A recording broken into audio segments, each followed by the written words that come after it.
Halo guys! Jadi di video ini kita mau ngejelasin tentang sistem pemerintahan parlementer Indonesia Kabinet Juanda. Sebelumnya perkenalan dulu yuk. Nama aku Sela, namaku Zwi, Namaku Husen. Namaku Vivi. Nama aku Samsul. Oke, kalau gitu kita langsung aja yuk ke videonya. Sistem pemerintahan parlementer Indonesia Kabinet Juanda. Pembagian sistem pemerintahan negara Indonesia secara modern itu terbagi menjadi dua, yaitu presidensial dan ministerial atau parlemen. Tapi, jauh sebelum Indonesia merdeka, saat Nusantara masih belum menjadi negara kesatuan, Nusantara menganut sistem pemerintahan kesukuan atau monarki, atau sistem pemerintahan kerajaan. Tapi, karena materi kita kali ini sistem pemerintahan parlementer, jadi langsung kita bahas yuk sistem pemerintahan parlementer itu apa?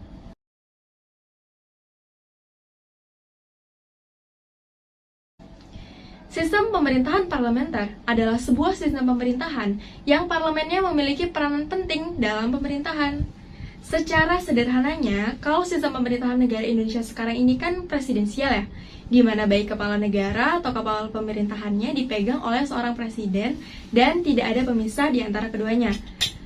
Nah, kalau sistem pemerintah parlementer itu tetap memiliki presiden, sultan, atau raja sebagai kepala negaranya. Tetapi, jabatan tersebut hanya sebagai kepala negara, sedangkan untuk kepala pemerintahannya adalah Perdana Menteri.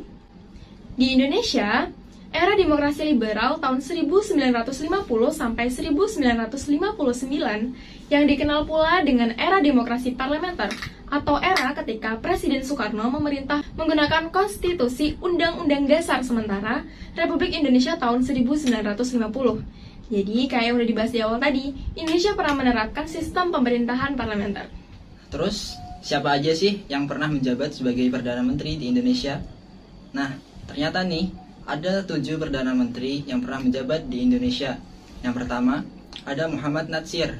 Yang kedua, ada Sukiman Wiryo Sanjoyo. Yang ketiga, ada Wilopo. Yang keempat, ada Ali Sastroamidjojo. Yang kelima, ada Burhanuddin Harahap. Yang keenam, Ali Sastroamidjojo kembali menjabat menjadi Perdana Menteri di Indonesia. Dan yang terakhir, ada Juanda Kartawijaya. Ada banyak banget kan tokoh-tokoh yang pernah menjadi Perdana Menteri di Indonesia? Ya, karena kelompok kami mendapat bagian untuk menjelaskan Perdana Menteri yang ketujuh, yaitu Juanda Kartawijaya. Jadi, setelah ini kami akan membahas mengenai Kabinet Second dengan Perdana Menteri Juanda.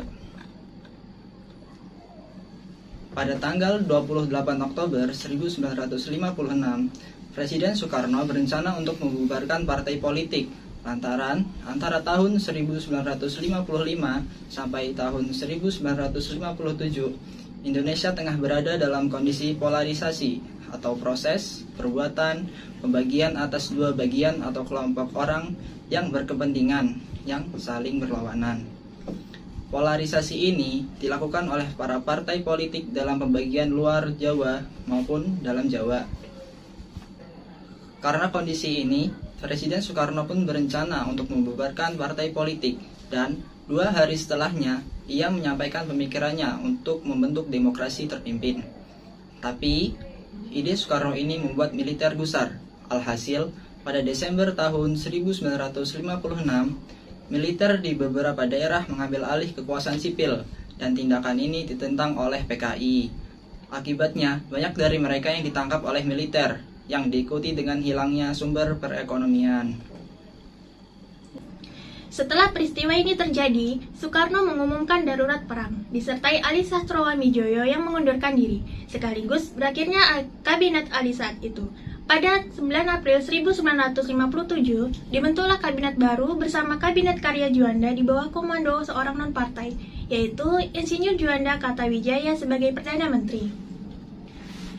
Insinyur Juanda juga didampingi oleh 3 orang wakil, yaitu Mr. Hardy, Isfam Khalid, dan Dr. Laimana.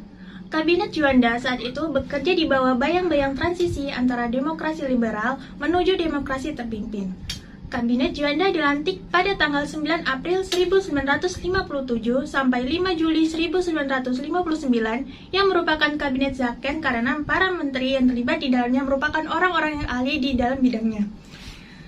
Tugas dari kabinet ini terbilang berat loh guys. Kabinet Juanda harus menghadapi pergolakan-pergolakan yang terjadi di berbagai daerah. Selain itu, kabinet ini juga memiliki tanggung jawab untuk mengembalikan Irian Barat dan menyelesaikan masalah ekonomi. Nah, untuk menyelesaikan tugasnya, kabinet Juanda membuat program kerja.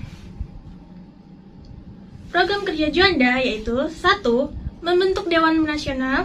2. Normalisasi keadaan Republik Indonesia. 3. Melanjutkan pembatalan konferensi meja bundar. 4. Memperjuangkan Irian Barat. Dan 5. Mempercepat pembangunan.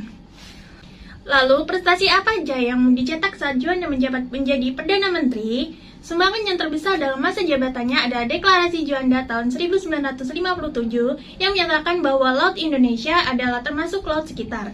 Di dalam Kepulauan Indonesia menjadi satu kesatuan wilayah NKRI atau dikenal dengan sebutan sebagai negara kepulauan dalam Konvensi Hukum Laut, Konvensi Perserikatan Bangsa-Bangsa tentang Hukum Laut atau UNCLOS. Di mana pada awal mulanya, batas laut Indonesia yang hanya milik rakyat Indonesia adalah 3 mil dari garis pantai. Tapi setelah ada deklarasi Juanda, maka menjadi 12 mil dari batas laut terluar Indonesia.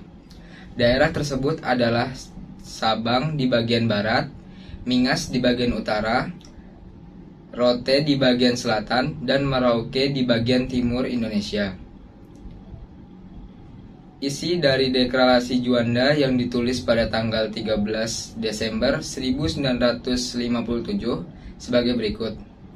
Bahwa Indonesia menyatakan sebagai negara kepulauan yang mempunyai corak tersendiri. Yang kedua, bahwa sejak dahulu kala Kepulauan Nusantara ini sudah merupakan satu kesatuan. Yang ketiga, Ketentuan Ordonansi 1939 tentang ordonansi terdapat memecah belah keutuhan wilayah Indonesia.